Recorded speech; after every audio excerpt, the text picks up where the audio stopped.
Since Jesus, in every respect, has been tempted as we are, does that mean he was tempted with homosexuality?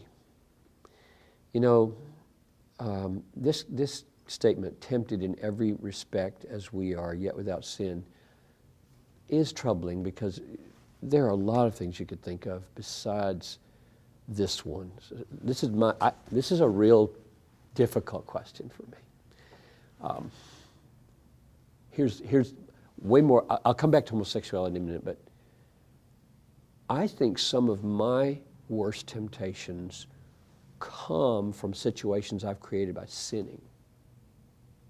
Jesus never got into a situation created by sinning. Jesus never felt guilt. I think a lot of my temptations are owing to what I do with my guilt feelings. So how's he going to empathize with me there? So this is not an academic question for me.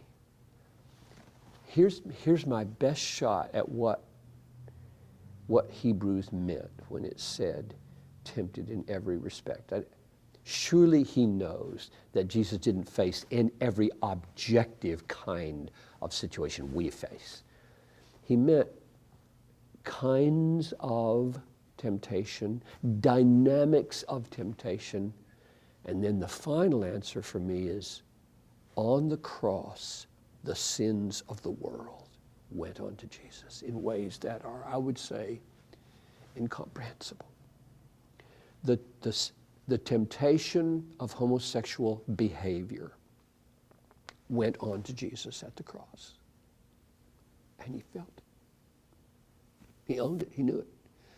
And he himself, in that moment, didn't sin. He became sin. God counted him as sinner. But he didn't sin. Now, I don't know if that's the best solution or not.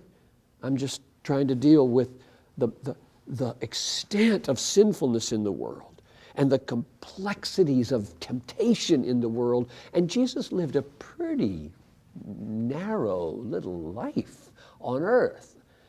There's three years of ministry in a Jewish context. So I would just say, in his life, things came at him that are more than we know. And on the cross, everything came at him. And he dealt with it in an obedient way. That's why it says the Father regarded the Son's offering as a fragrant aroma in Ephesians 5:1 and 2. He looked upon his Son not only as bearing the sins of the world and thus his own wrath, but he looked upon his Son as an obedient Son that he was very, very proud of.